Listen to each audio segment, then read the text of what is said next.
Alright, let's do one of my rare coverages of Batman comics.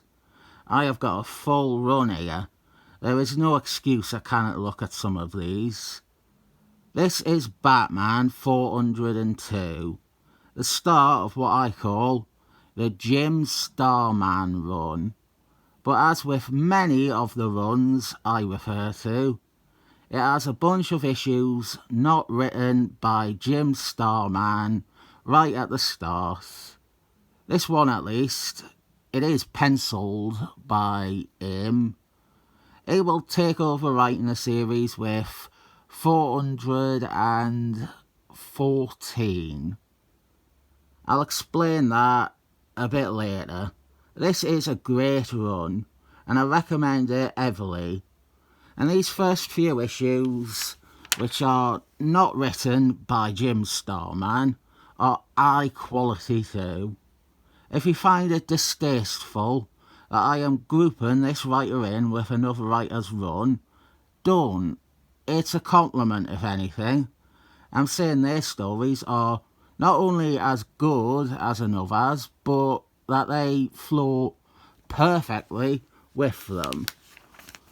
We have a very standard Batman stopping some muggers, a classic Batman introduction. I will point out that the ears are fucking enormous, because if I don't, one of you will.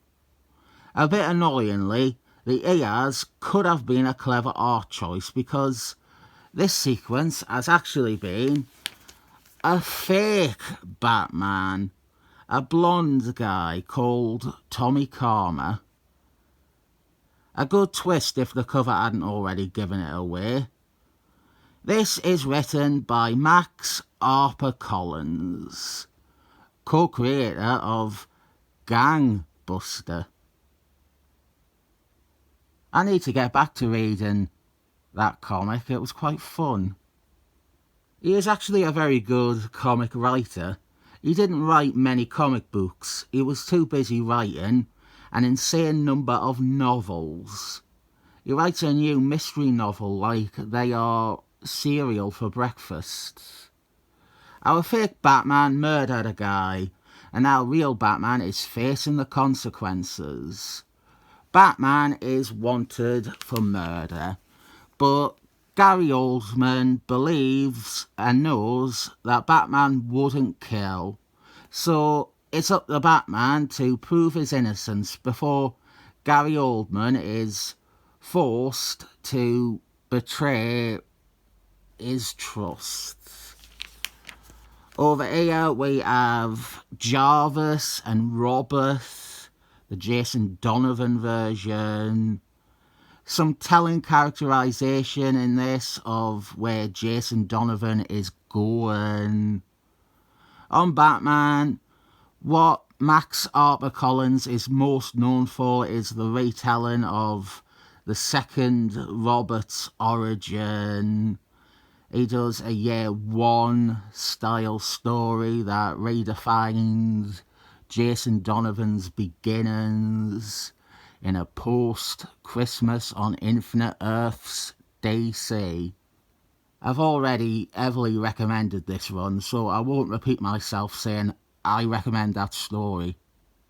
Jason Donovan is in many ways the linchpin of the Jim Starman run, or if you're a pedant, the Max HarperCollins run, and then the Jim Starman run.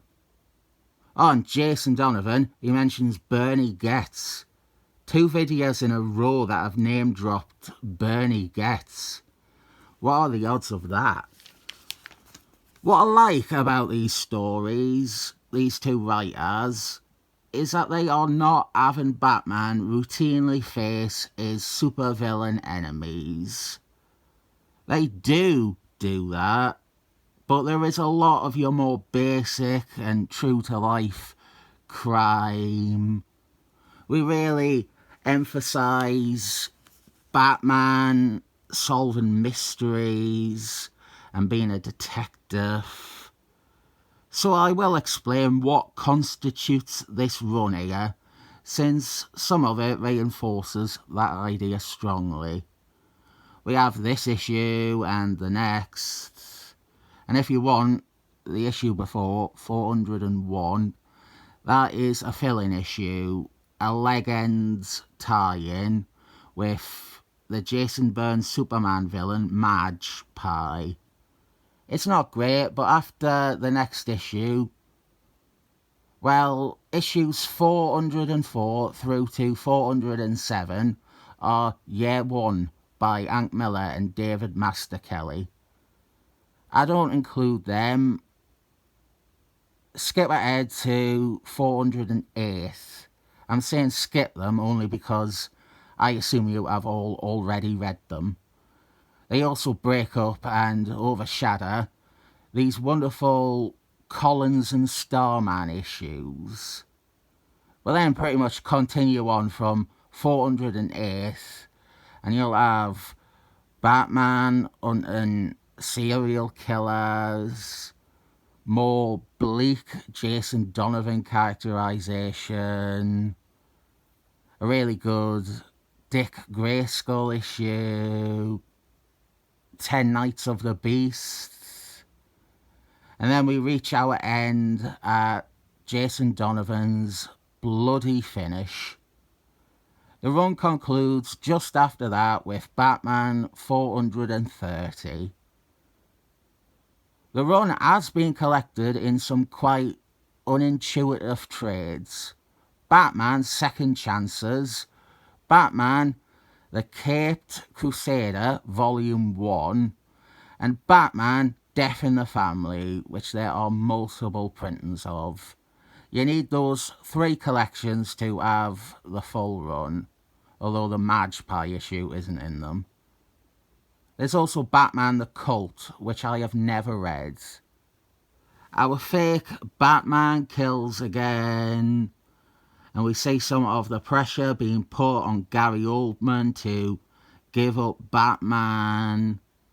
We also start pointing our manhunt towards an ex-cop called Tommy Karma. Already told you it is him. This person that Gary Oldman is talking to here is Batman in disguise. So Batman, he sets out to stop his impersonator, and he tells Robert to stay home. This is the worst that the ears get. Look at them, they're massive.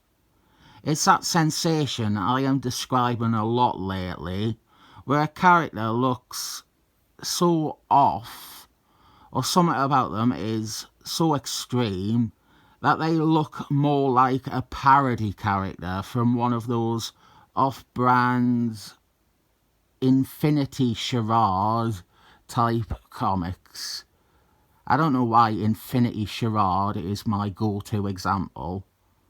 I think it's just a decent pun. My nemesis should take notes.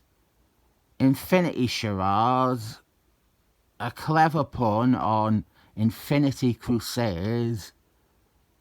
That is a better pun than Merkel Fast Bender. I apologise for blowing the identity of our fake Batman, because we do spend a decent amount of time showing Batman following leads and investigating Tommy Karma.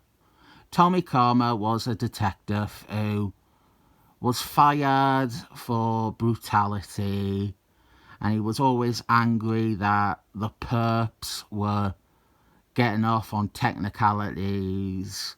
So now he has taken the law into his own hands and has adopted the Batman identity for himself. This is really good. It is absolutely the type of Batman story I wish there was more of. Max HarperCollins and Jim Starman do a lot of this mystery solving sort of story. Bait is laid to draw Tommy out into the open, And it is here where the story can get a bit hard to follow, because we end up with two Batmen fighting each other. The big ears would have worked terrifically as a way to differentiate them. Batman beats fake Batman, and we have a great bit of pathos about how Batman couldn't find it in himself to hate fake Batman that much. This is definitely a good comic. I will fight anyone who says it isn't. I'd give this 7 thumbs up, but my thumbs look tiny next to those giant bat ears.